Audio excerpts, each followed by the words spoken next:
Deməli, salam əziz qrup üzvləri, xoş gördük hər birinizi. Bugün mən sizə ilk öncə konstruktiv rəydən danışacağam. Ümumiyyətlə rəy nədir? Rəy əzizlərim əks əlaqədir. Yəni rəy şagirdin indi necədir və bundan yaxşı necə ola bilər? Rəy budur. Rəyin bir adı əks əlaqədir. Deməli iki cür rəy var. Həm konstruktiv rəy, həm də destruktiv rəy. Konstruktiv rəyə həm də şagirdi irəliyə aparan rəy deyirlər, gələcəyə yönəlik rəy deyirlər. Bir də var destruktiv rəy, keçmişə yönəlik rəy. Müsahibə mərhələsində də mütləq bundan sual oluna bilər ki, yəni hansı rəy konstruktiv rəy hesab olunur? Məsələn, sizə sual verilə bilər ki, siz hansı rəy verə bilərsiniz? Məsəl üçün, Azərbaycan dilindən bir konstruktiv rəy verin, tarixdən bir konstruktiv rəy verin, riyaziyyatdan konstruktiv rəy verin. Deməli, konstruktiv rəy budur ki, şagirdin səhvini deyirsən, düzünü deyirsən və səhvi düzə çevirməyin yollarını deyirsən. Orada həm korreksiya edicilik var, yəni korrekt ingilis dilində səhvi düzəltmək deməkdir, həm təsvir edicilik var. Yəni şagird bilir ki, orada nəyi nə edəcək, həm də səhvi düzəltməyin yollarını da bilir. Məsələn, hansı rəy konstruktiv ola bilər? Deməli, şagirdə fonetik təhlil etmək üçün 5 söz vermirsən və bu 5 sözün 3-ünü düz təhlil edib, ikisini səhv təhlil edib. Deyirsən ki, sözlərdən 3-ü düzgün təhlil olunub, ikisini də orfoqrafiyaya görə təhlil etmirsən. Amma fonetik təhlil orfoepiyaya görə olmalıdır və yenidən orfoepiya qaydalarına bax, fonetik təhlil qaydalarına. Deməli, yenidən təhlil elə. Bəli, bu konstruktivdir. Ona görə, nəyə görə? Səhvi də dedim, düzü də dedim. Səhvi düzə çevirməyin yolunu da dedim. Amma bir var ki, deyirsən ki, hamısı səhvdir. Yəni, bu artıq destruktivdir, keçmişə yönəlikdir. Ona görə də, deməli, o rəy konstruktiv rəy hesab olunur ki, orada müəllim şagirdin səhvini düzə çevirməyin yollarını da bilir və ona görə də iki cür rəy var. Həm də rəyin xarakterinə baxsaq, var idraki rəy, var emosional rəy. Deməli, idraki taksonomiyanın mərhələlərinə uyğun feillərdən istifadə edirik. Məsələn, fərqlənməni bəyən. Məsəl üçün var ki, biz şagirdə deyə bilmərik ki, əhsən, mənim ağıllı qızım, nə gözəl yazmışsan. Bu emosional rəydir.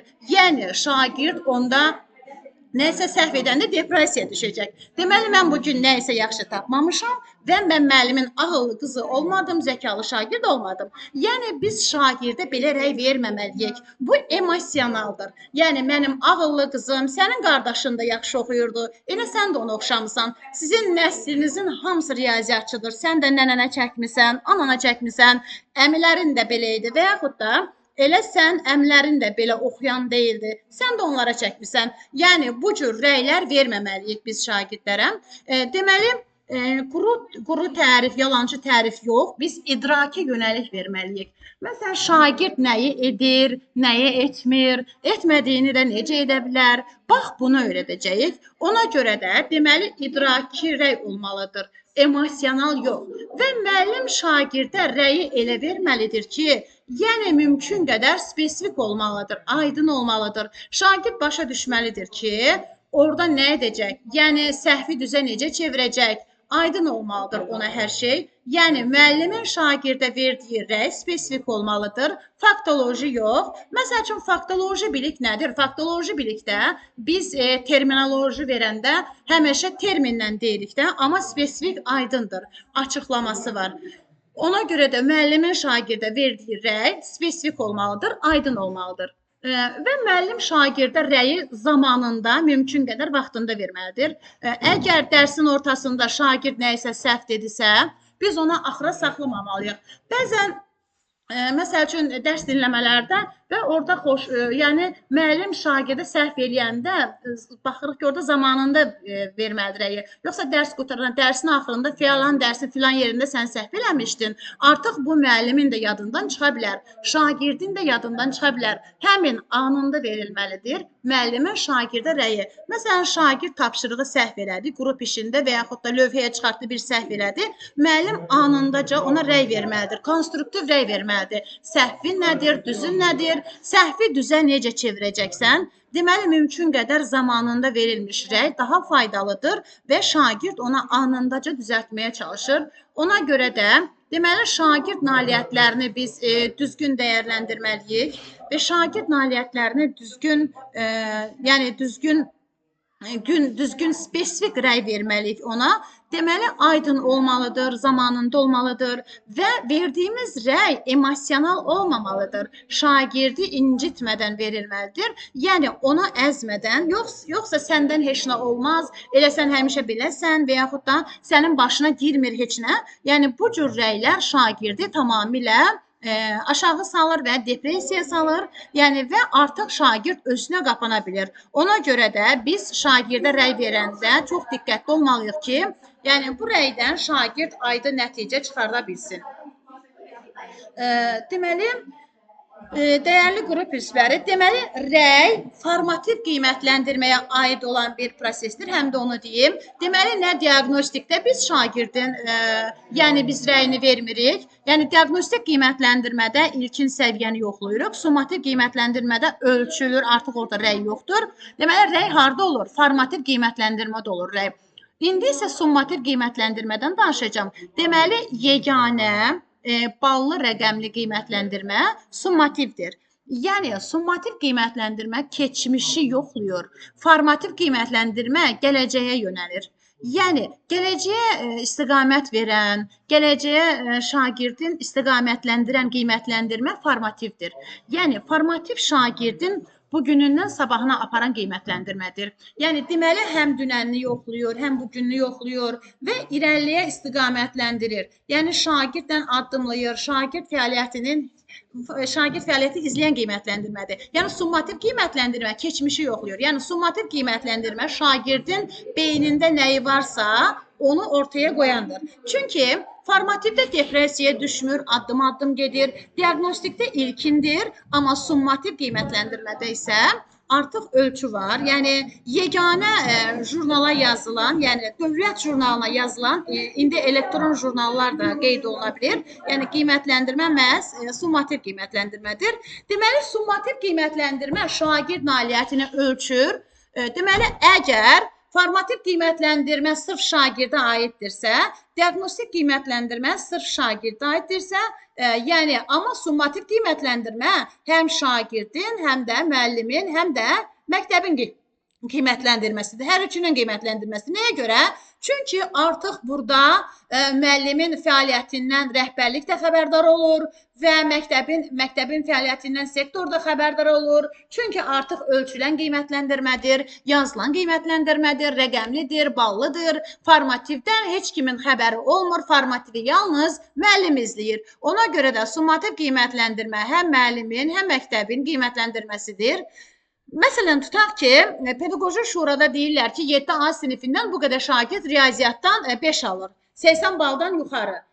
Məsələn, 7B-dən bu qədər alır, 8A-dan bu qədər alır. Artıq ölçülən qiymətləndirməli. Bu, məktəb rəhbərliyində xəbəri olur, direktor müavinində xəbəri olur və eləcə də sektora biz məktəb olaraq məlumat veririk ondan. Məktəbdə 7-lər üzrə nə qədər şagird 80 plus yığır, neçə faizi, tutaq ki, 80-dan aşağı yığır, onun artıq sektorda məlumatlıdır və sektorda regionala məlumatını verir. Ona görə də, deməli, artıq yeganə qiymətləndirmə, summativ qiymətləndirmədir ki, bundan artıq hər kəsin xəbəri olur. Deməli, buna görə də summativ qiymətləndirmə məhz, deməli, jurnala, dövlət jurnalına qeyd olunan qiymətləndirmədir. Bəs summativ qiymətləndirmə neçə yerə ayrılır? Summativ qiymətləndirmə 2 yerə ayrılır. Kiçik summativ qiymətləndirmə və böyük summativ qiymətləndirmə olmaqla 2 yerə ayrılır. Deməli, birinci siniflərdən ümumiyyətlə summativ qiymətləndirmə aparılmır. Yəni, bunu yadda saxlayaq. Birinci sinifdə ümumiyyətlə summativ yoxdur. Yəni, summativ qiymətləndirmə ikinci sinifdən olaraq etibarən artıq aparılmağa başlayır.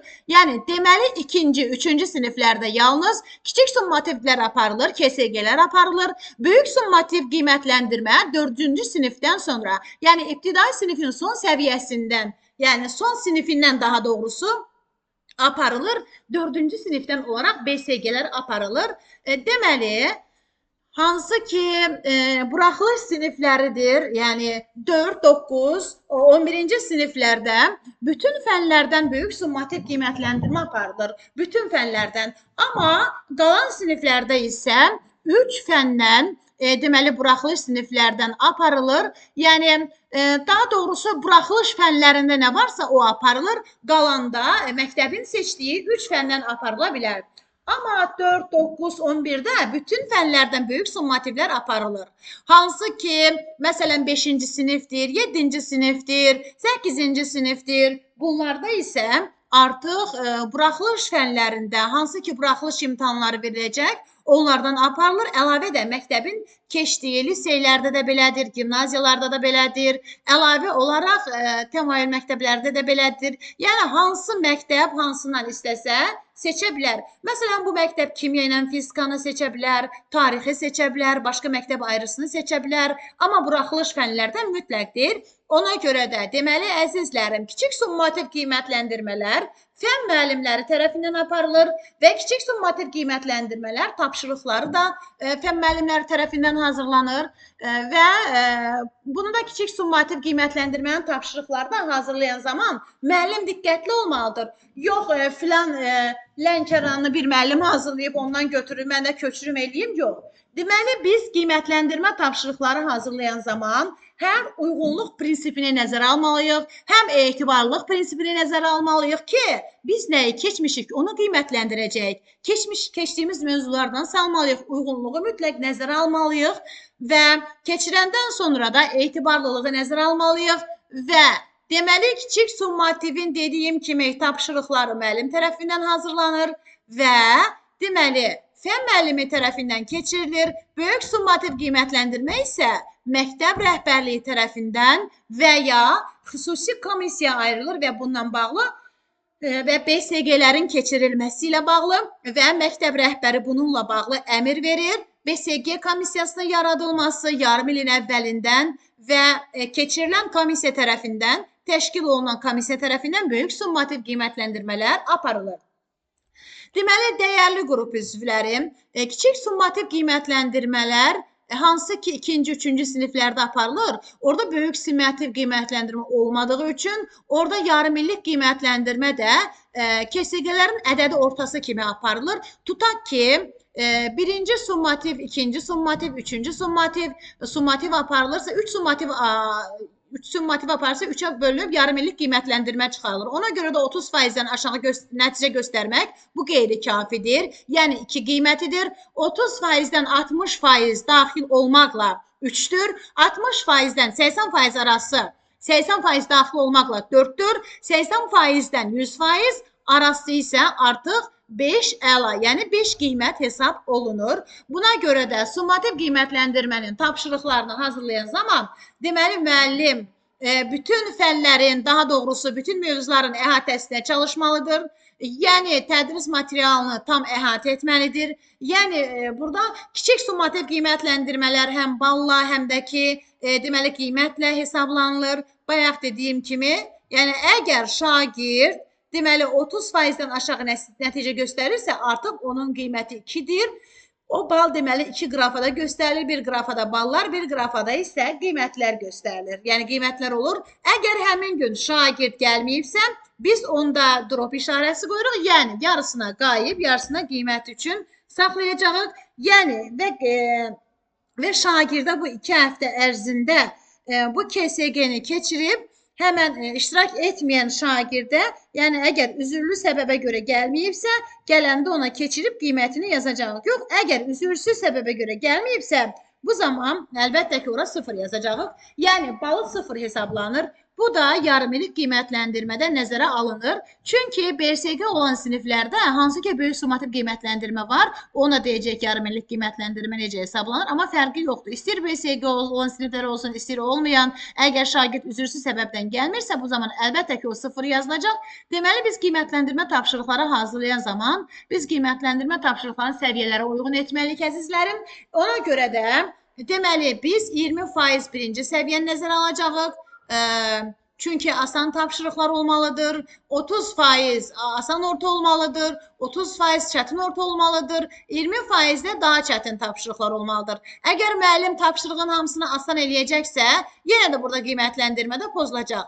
Çünki istedad şagirdlər üçün maraqsız olacaq, həm də biz qiymətləndirməni tam uyğun keçirə bilməyəcəyik. Çünki tədris materialları tam əhatə olunmayacaq. Hamısına orta da eləyə bilmərik və yaxud da ki, hamısını çətin eləsək, onda bizim birinci səviyyənin şagirdləri deməli yaza bilməyəcək, bacarmayacaqlar, şəkil çəkəcək, yəni oradan buradan kopyalayacaq. Ona görə də biz qiymətləndirmə tapşırıqları hazırlayan zaman 4 səviyyənin 4-ünü də biz nəzərə almalıyıq. Deməli, əzizlərim, qiymətləndirmə tapşırıqları hazırlayan zaman həm də şəffaflığa biz diqqət yetirməliyik ki, çünki bəzən də elə tapşırıqlar olur ki, qərəzli olur, yəni qərəzli şəkildə mütləq BSG-lərin keçirilməsində məktəb rəhbərləri diqqətli olmalıdır.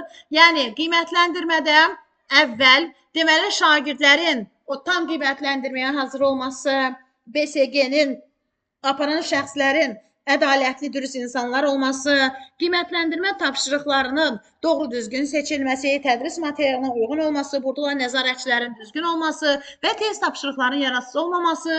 Bəzən elə olur ki, tapşırıqlar olur ki, neçə səhv olur, şagirdi depressiyaya salır. Şagirdi məsəl üçün balı az olur, şagird ondan depressiyaya düşür, aşağı bal toplayır. Yəni yararsız olur. Eləcə də baxın, bu MİQ imtahanında da, sertifikasiya imtahanında da həmişə mən deyirəm ki, buna niyə o qədər diqqət yetirmirlər ki, yəni orada durub səhv sual olur. Yəni bir bala görə kimsə depressiyaya düşə bilər. Təzədən niyə ona bal əlavə olunsun ki, əvvəlcədən bu çox diqqətli olmalıdır. Yəni şagirdlər də belədir də.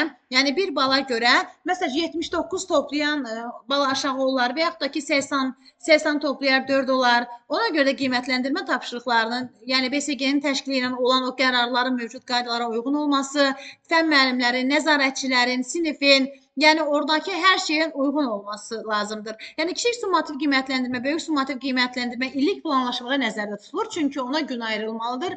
Bəzən müəllim bunu elə eləyir ki, baxır ki, ilin axırıdır, hələ KSG-yə vaxt qalmayıb, BSG-yə vaxt ayrılmayıb. Deməli, ona görə də tədris planında mütləq biz onu nəzərdə saxlamalıyıq ki, ilk öncədə, amma yarımillik qiymətləndirmə üçün gün ayrılmır. Yəni yarımillik qiymətləndirmə üçün, yəni başqa tarix yazılmır. Yazırıq birinci yarım il, ikinci yarım il, orada tarix qoyulmur. Amma KSG-lər üçün, BSG-lər üçün biz tarix qoyuruq. Yəni, deməli, əzizlərim, hansı siniflərdə ki, böyük summativ qiymətləndirmə keçirilir, bu da bilirik ki, 4-cü sinifdən başlayırdı bu. Kiçik summativ qiymətləndirmələrin ədədi ortasının 40% götürülür. BSG-nin isə 60% götürülür və toplanılır.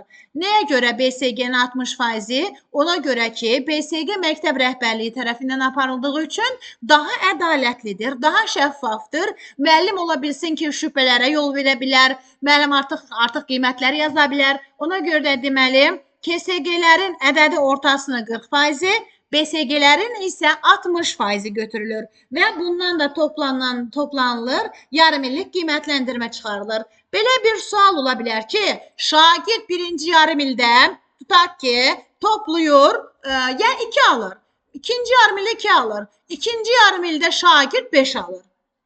Şagird inkişafa doğru gedir də.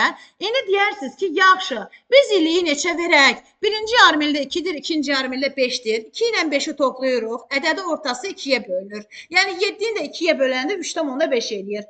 Deməli, biz bunu 3,5-dirsə, biz buna 4 verəcəyik. Niyə? Çünki birinci yarım ildə 2 idi, ikincidə 5-dir. 3,5-i 4 eləyir və illiyini də 4 çıxaracaq. Yox, əgər birinci yarım ildə 5 alıb, ikinci yarım ildə 2 alırsa, bu şagird zəifləməyə doğru gedir. Artıq yenə də 5-dən 2-ni toplayacaq 7. 7-ni də 2-yə bölsək 3,5. Yəni fikirləşmə ki, 3,5-i yuvarlaqlaşdırana 4 eləyəcək. Çünki orada 5-də axı, xeyr, onda 3 verəcək. Çünki birinci yarım ildə əgər 5-dirsə, 2-də 2-dirsə, bu şagird inkişafı zəifləyib, artıq aşağıya doğru gedir. Bu zaman 3 verəcək, amma birincidən 2 alıb, ikincidə 5 alıbsa, bəli, onun illiyini 5 verəcəyik. Deməli, ona görə yarım illik qiymətləndirməni də bilmək üçün biz yenə də deyirəm, KSG-lərin 40%, BSG-nin 60%-ni, amma illik qiymətləndirmədə isə birinci yarım ildən ikinci yarım ilin toplayacağıq, ədədi orta çıxaracağıq burada. Eyni ilə rəqəmsal məktəblər var, rəqəmsal platformalar var, tətbiq olunduğu məktəblərdə də. Yəni, BSG-lər rəqəmsal keçirilir. Məsələn, bizim öz məktəbimizdə məsəl üçün ola bilir ki, rəqəmsal qiymətləndirmədə aparılır, yəni kağız üzərində də aparılır. Deməli, nə qədər məktəbdə olmasa belə, rəqəmsal keçirilməsə belə, o məktəbdə Teams üzərində müəyyən qiymətləndirmə aparılmalıdır Teams platformasında.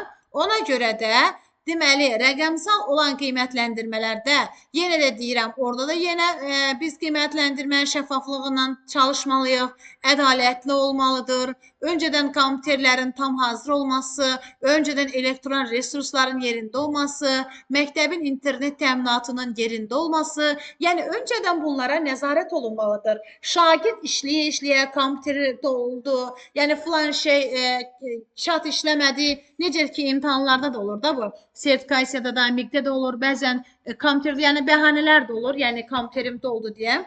Yəni bunlar da ola bilir. O heç, yəni yaza bilmir, axırda deyir ki, kompüteri bacarığım yox idi, yəni orada bacarıq lazım deyil. Yəni orada böyük bir bacarıq tələb olunmur. Deyən ona görə də mütləq şagirdlərə də bir epizodunda internetin yerində olması, elektron resursları yerində olması, son dərəcə tapşırıqların ədalətli seçilməsi. Yəni müəllim kesinlikle tapşırıqların seçimində hər zaman diqqətli olmalıdır, baxmalıdır. Üzünü çıxarıb yarandan paylamamalıdır. Yəni mütləq şəkildə KSG-lərə diqqət etmək lazımdır. Deməli biz indi baxaq digər qiymətləndirməmizə. Deməli, əziz qrup üzvlərimi, indi biz qiymətləndirmə haqqında danışırdıq və məktəbdaxili qiymətləndirmə növlərindən izah vermişdim. Məktəbdaxili qiymətləndirmə dedik ki, 3 növü var idi. Diaqnostik qiymətləndirmə, formativ qiymətləndirmə, summativ qiymətləndirmə. Bunlar haqqında ayrı-ayrı izah vermişdim. Dedik ki, diaqnostik qiymətləndirmə ilkin səviyyə müəyyənləşdirilməsi, yəni şagird nəyi bilir, nəyi bilmir, digər şagirdlərə müzakirədə hansı səviyyədədir, şagird haqqında ümumi məlumat, yəni müəllim diaqnostik qiymətləndirmə seçməklə təlim strategiyalarını müəyyənləşdirir ki, hansı strategiyalardan istifadə edəcək və şagirdə necə diferensial yanaşacaq, bunlar hamısı diaqnostik qiymətləndirmədə idi. Formativ qiymətləndirmədə dedik ki, mütəmadi aparılan qiymətləndirmədir, adekvativ qiymətləndirmədir, sevikdir, çevikdir. Deməli, formativ qiymətləndirmə şagirdə olduğu yerdən olmalı olduğu yerə aparır, addım-addım izləyir, yol yoldaşıdır. Formativ qiymətləndirmədə depressiya yoxdur, yeganə öyrədici qiymətləndirmə formativdir. Müəllimdən peşəkarlıq tələb edən qiymətləndirmədir. Formativ qiymətləndirmədə şagird özünü qiymətləndirir, şagird yoldaşını qiymətləndirir. Ona görə də formativ qiymətləndirmə təlim nəticəsinin reallaşması üçün ən uyğun olan qiymətləndirmələrdən biridir. Və burada qiymətləndirmə meyarlarına uyğun olmalıdır, sual cavablar nəticə yönümlü olmalıdır və demək olar ki, formativ qiymətləndirmə şagirdi irəliyə istiqamətləndirən yeganə qiymətləndirmədir və üçüncü qiymətləndirmədir, summativ qiymətləndirmə idi ki, yeganə rəqəmli ballı qiymətləndirmədir ki, summativ qiymətləndirmə təlim nəticələrindən əldə olunan nailiyyəti ölçən qiymətləndirmədir. Yəni, nailiyyəti izləyən, öyrədici qiymətləndirmə formativdir, amma nailiyyəti ölçən summativ qiymətləndirmədir. Yəni, əzizlərim, deməli, indi biz beynəlxalq qiymətləndirmədən danışacağıq. Beynəlxalq qiymətləndirmə nədir?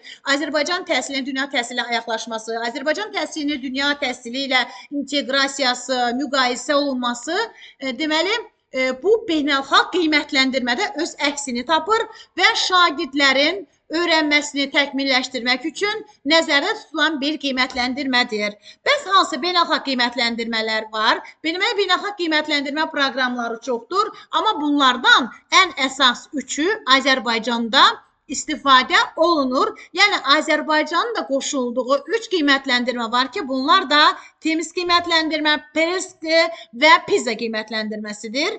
Deməli, birinci Teams qiymətləndirmədən danışacağım. Teams qiymətləndirmə riyaziyyat və təbiət elmləri üzrə beynəlxalq qiymətləndirmə proqramıdır. Yəni, bunu ingilis dilində deyəndə də belə deyirlər ki, Teams, yəni, burada, yəni,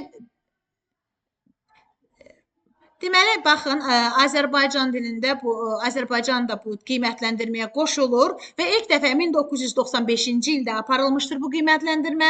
İlk dəfə 95-ci ildə aparılıb bu və şagirdin riyaziyyat elmlərinə olan marağını ölçmək üçün beynəlxalq tədqiqatlarda, beynəlxalq yoxlamalardan biri hesab olunur və 2019-cu ildə 7-ci dəfə keçirilib və bundan 70-ə qədər ölkə bu imtahanda iştirak edib, bu qiymətləndirmədə iştirak edirlər və bütün ölkələr yəni beynəlxalq səviyyədə öz ölkəsini müqayisə etmək üçün bu qiymətləndirməyə qoşulur və riyaziyyat və təbiət elmlərinə aiddir bu.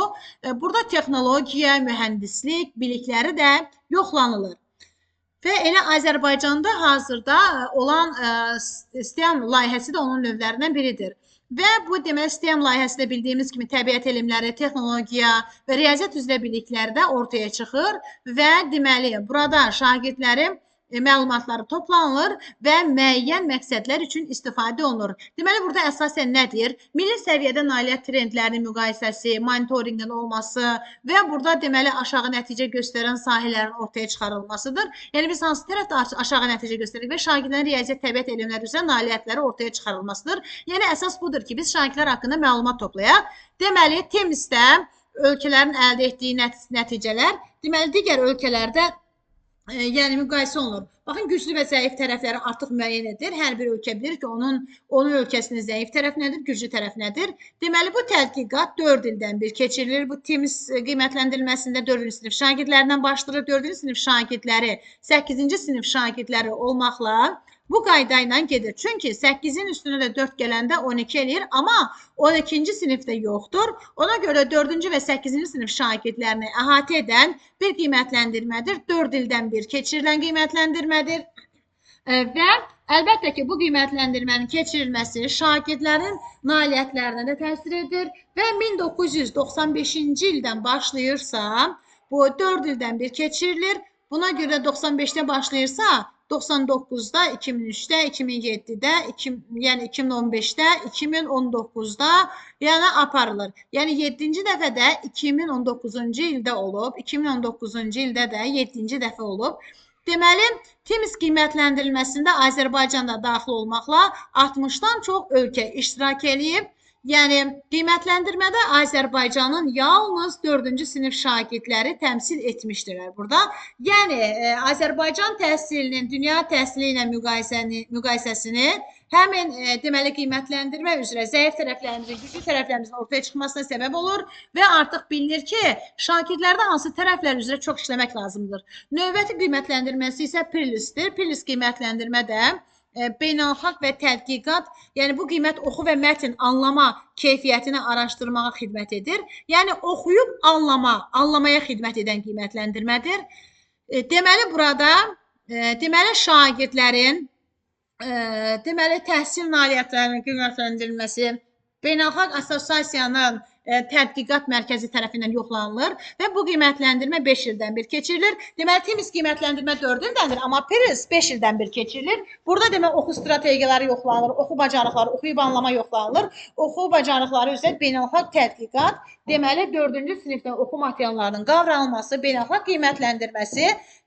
Deməli, baxın, deməli, bu 5 ildən bir keçirilirsə, deməli, 2001-ci ildən başlamışdır. 2001-ci ildən başlayıbsa, növbəti 2005 olur, sonra 2010 olur. Yəni 5 ildən bir keçirilən qiymətləndirmədir də bu.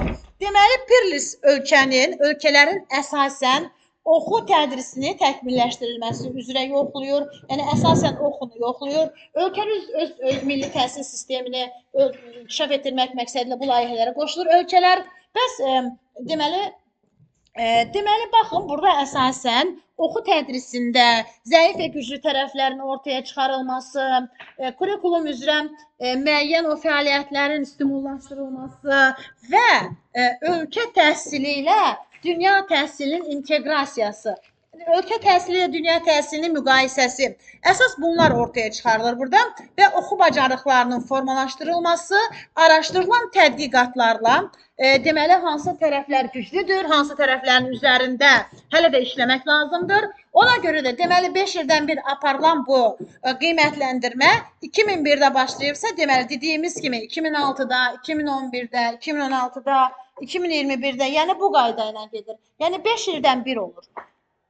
Deməli, baxın, bu qiymətləndirmədə iştirak da Azərbaycan təhsilinə çox yüksək töhfələr vermişdir və oxuyub anlama üzrə artıq demək olar ki, ölkəmizdə də müxtəlif layihələr həyata keçirilir. Hal-hazırda da bildiyiniz kimi elə imtahanlarda oxuyub anlama mətnlərinə daha çox üstünlük verilir.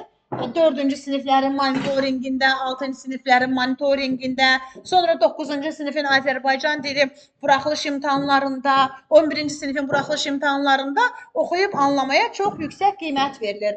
və bu qiymətləndirmə elə ölkə daxili qiymətləndirmələrdə də bu layihələr istifadə olunur və növbəti PISA beynəlxalq qiymətləndirmə, PISA beynəlxalq qiymətləndirmə məktəblilərin funksional savadlılığını ortaya çıxarır və burada əsasən tətbiq bacarıqlarını, yəni praktik şəkildə bir şeyləri tətbiq etmək bacarığını ortaya çıxarır və bu qiymətləndirmə, PISA qiymətləndirmədə 3 ildən bir təşkil edilir, 3 ildən bir olur. 1997-ci ildə başlayır. Deməli, ilk dəfədə 2000-ci ildən istifadəyə verilib. Yəni 97-ci ildən hazırlamağa başlayıb və 2000-ci ildən artıq bu istifadə olunub. Deməli 3 ildən birdirsə, deməli 2000 olubsa, növbəti 2003-də olub, 2006-da, 2009-da, yəni bu cürə. Yəni 3 ildən bir keçirilir. Deməli əsasən burada nə qiymətləndirilir? Və burada həm təməl qiymətləndirilir, həm orta, həm yüksək. Deməli, burada həm riyaziyyat üçün tələb olunan bacarıqlar, şagirdlərin təbiət elmləri üzrə hansı bacarıqları bilməlidirlər, oxu bacarıqları üzrə hansı bacarıqları yiyələnməlidirlər və burada əsasən praktik cəhətdən şagirdlər qiymətləndirilir. Deməli, burada riyaziyyat üzrə əlaqələndirmə bacarıqları əldə olunması, düşünmə bacarığının əldə olunması, bu riyazi əməliyyatların aparılması, sadə riyazi əməliyyatların aparılmasından danışılır. Bu PISA-da riyaziyyat tələb olunur. Deməli, təbiət elmləri üzrə lazım olan bacarıq da nədir? Məlumatların şərh etmə bacarığının olması, elmi araşdırma bacarığının olması, bu da təbiət elmləri üzrədir. Bir də var ki, oxu bacarıqları. Oxu bacarıqları üzrə də məlumatı əldə etmək, məlumat toplamaq, şərh etmək, yəni öz düşüncələrini bildirmək, münasibət bildirmək hadisələrə, bu da oxu bacarıqlardır. Yəni oxuyub anlamaq, praktik şəkildə göstərməkdir. Ona görə də deməli, PISA qiymətləndirmədə, məhz beynəlxalq qiymətləndirmə kimi Azərbaycanda böyük tövhə verir. Yəni Çin, Koreya, Sinqapur, Avropa liderləri dünya təhsil sistemini tətbiq edirlər. Baxın, burada Finlandiya təhsilindən danışa bilərik, İsveçrə, Polşa, Hollandiya təhsilindən, yəni burada təhsilində olan ölkələrdir. Deməli, Azərbaycan PISA tədqiqatına 3 dəfə iştirak edib və tədqiqatların nəticələri də göstərir ki, bizim şagirdlərimiz qapalı tapşırıqları etməyə daha meyillidirlər. Deməli, o müəllimlərimiz demiş, ya ondadır, ya bundadır, dairələməyi yaxşı bilirlər. Nəinki açıq tipli sualları yazmağı. Deməli, açıq tipli suallarda daha çox səhv edirlər. Yəni, praktik cəhətdən yazmalıdırlar. Bir var ABC olsun, bir də var ki, praktik şəkildə şagird açıq tipli sualı özü yazsın. Məsələn, PISA qiymətləndirmədə əsasən buna çox diqqət yetirirlər. Ona görə də bizim şagirdlərimiz inteqrasiya formalı suallara cavab verməkdə çətinlik çəkirlər. Ona görə də müəllimlərin işə qəbul imtahanında, sertifikasiya imtahanında elə kurikulum sualları situasiya xarakterlidir. Yəni, daha çox inteqrasiya olunmuş suallardır. Bir neçə mövzunun bir sualın içərisində inteqrasiya olunur. Ona görə də elə bizim şagirdlərimizə də, bizim insanlarımıza da açıq tipli suallar yazmaq, inteqrasiya olunmuş suallar yazmaq daha onlara çətin gəlir. Nəinki faktoloji A, B, C suallarını yazmağa. Deməli, əzizlərim, biz beynəlxalq qiymətləndirmə haqqında danışdıq. Dedik ki, beynəlxalq qiymətləndirmədə TIMSS qiymətləndirmə, PRILS qiymətləndirmə və PISA qiymətləndirmə var. Bunlar tətbiq olunur. İlk öncə TIMSS qiymətləndirmədən danışdıq. TIMSS qiymətləndirmə, deməli, artıq ölkəmizdə 1995-ci ildə keçirilməyə başlanılıb və dedik ki, bu qiymətləndirmə çox önəmli bir qiymətləndirmədir. Azərbaycan təhsilində də çox uğurla tətbiq edilir bu qiymətləndirmə. Yəni, beynəlxalq qiymətləndirmə Azərbaycan təhsilinə, dünya təhsilində müqayisə üçün Azərbaycan dünya təhsilinə pəncərə açmasına bir kömək verir, bir dəstək olur. Yəni, dünya təhsilindəki o lider təhsil nümayəndələri var, onlara. Yəni, bu ölkələrin təhsilində qabaqcıl nailiyyətlərdə təhsildə olan qabaqcıl hansı ki, nələr var, onun Azərbaycan təhsilinə gəlməsinə dəstək olur. Ona Azərbaycan təhsili, dünya təhsili ilə çox gözəl şəkildə müqayisə olunur. Və dedik ki, bu 2019-cu ildə 7-ci dəfə keçirilmişdir və həmin vaxtdan TIMSS qiymətləndirmə də 70-ə qədər ölkə iştirak edir və deməli 95-də dedik ki, başlayıbsa, 95-də 99, 2003, 2007, 4 ildən bir gedir də, 4 ildən bir bu qiymətləndirmə başlayıbdır. Və PRILS qiymətləndirmə də dedik ki, 5 ildən birdir və bu da deməli yenə Azərbaycan dünya təhsili müqayisədə dəstək olan bir qiymətləndirmədir. 2001-dən başlayır. Əgər bu da 5 ildən birdirsə, 2000 yəni 5 ildən 5 ildən bir olur da və üçüncü qiymətləndirmədə pizzadır və dedik ki, pizza qiymətləndirmə əsasən praktikə, yəni praktik fəaliyyətə əsaslanır da. Deməli, TIMS-də riyaziyyat, təbiət elmlərinə aid biliklər ölçülür. TIMS-də riyaziyyat və təbiət elmləri. Perlisdə oxuyub anlama, mətni başa düşmə bunu yoxlayır. Amma pizza qiymətləndirmədə isə artıq bunu praktik şəkildə funksional savadlılığı, yəni o öyrəndiyi biliklərin praktikada tətbiqini ortaya çıxardır. Yəni pizzada riyaziyyat üçün tələb olunan bacarıqlar var. Təbiət üçün də tələb olunan bacarıqlar var, oxu bacarıqları da var. Yəni öyrəndiklərini, praktik təcrübəsini, ona görə də pizzada üçü də var. Həm riyaziyyat tərəfdən nəyi bilməlidir, təbiət tərəfdən, oxu bacarıqları tərəfdən nəyi mənimsəməlidir. Yəni ona görə də əlbəttə ki, beynəlxalq qiymətləndirmə deməli Azərbaycan təhsilinin inkişafı üçün çox böyük bir dəstək olur və Azərbaycan təhsilinin dünya təhsilinə inteqrasiyası üçün bir pəncərə açır. Qiymətləndirmə mövzumuz haqqında bu qədər əziz xanımlar.